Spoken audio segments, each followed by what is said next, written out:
Queen Azizah Aminah is the beloved Queen of Malaysia and the younger sister of the current King Sultan Ibrahim. Despite the many challenges she faced, she and her husband overcame their struggles and maintained their love. She dedicated her life to her people and her family. How did she win the affection of her subjects? What tragedies almost shattered her marriage? And why did she cry at night for years? Watch the video to the end to learn more. Azizah Aminah was born in August 1960 into the royal family of the Sultanate of Johor, Malaysia. She is the daughter of Sultan Iskandar and his first wife, Englishwoman Josephine Ruby Trevorrow. Her older brother is Sultan Ibrahim, the current King of Malaysia. Princess Aziza graduated from the best school in Johor and later attended a teacher training college. She then earned a degree in sociology from the National University of Singapore. The most important event in her life occurred at age 12 when she met her future husband, the young Prince Abdullah of the Sultanate of Pahang. He was visiting the royal family of Johor with his family. Aziza was introduced to the prince, who was only a year older than her. At that age, their relationship was only a childish friendship, but according to the princess, she felt something special. Since there was no internet or messaging back then, they wrote heartfelt letters to each other. As they grew up, their letters evolved into love letters, but they were forbidden to meet. The princess's father insisted on an impeccable reputation, so dating or going to the movies was out of the question. He also scrutinized their letters. According to Aziza, she still keeps the letters the prince sent her. During their correspondence, Abdullah received an excellent education in Malaysia and Britain, including at the Royal Military Academy Sandhurst and Oxford. The lovers' relationship was limited to letters, but they were helped by Azizah's kind grandfather, Sultan Ismail. He loved his granddaughter and saw how she suffered from not meeting her beloved. The Sultan devised a plan. Knowing Abdullah was an excellent polo player, he organized a polo tournament in Johor. The prince joined the team of his native Pahang. After the game, the princess met the prince, and they realized they were meant for each other. Although their relationship was restricted, their families looked forward to their marriage. In addition to their tender feelings for each other, Princess Aziza and Crown Prince Abdullah were a good match politically. Their wedding took place in 1986, 13 years after they met. Their long wait was rewarded with a lavish ceremony that lasted several days. First, they were married in a Muslim ceremony at the main mosque of Johor Bahru. Then, the traditional Malaysian prayer water ceremony took place at the royal palace. Abdullah placed a rattan ring on the bride's finger,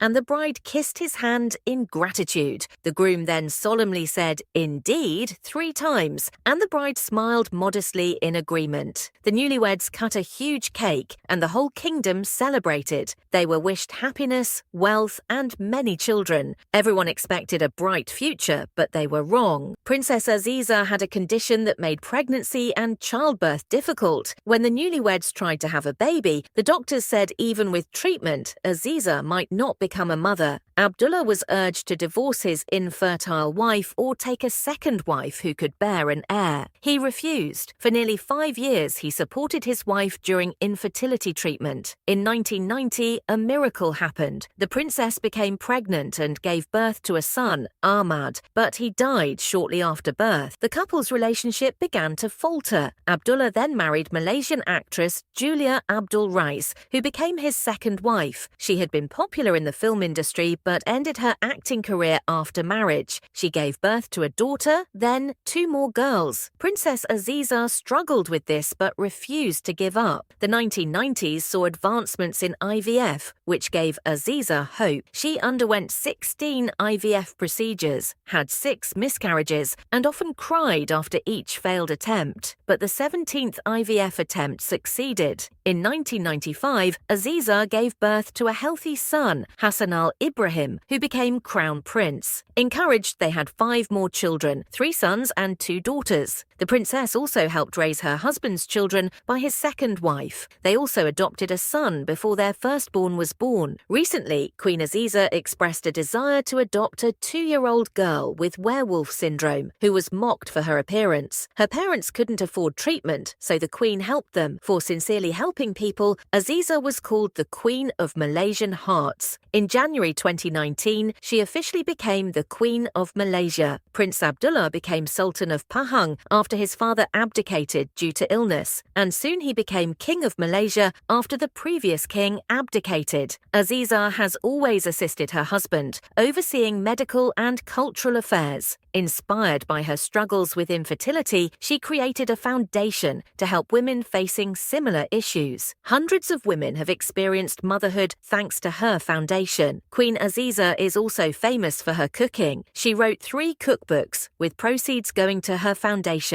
In January 2024, Abdullah's reign ended, and he was succeeded by Azizah's brother, Sultan Ibrahim. Queen Azizah and King Abdullah attended Brunei's Prince Abdul Mateen's wedding, their last trip as Malaysian heads of state. They returned to Pahang and are busy running the Sultanate. They recently celebrated their 37th wedding anniversary. The Sultan said, "Indeed," 3 times, and Azizah smiled happily. What do you think about this royal couple's fate? Let us know in the comments. Subscribe to our channel and give us a like if you enjoyed the video. See you soon.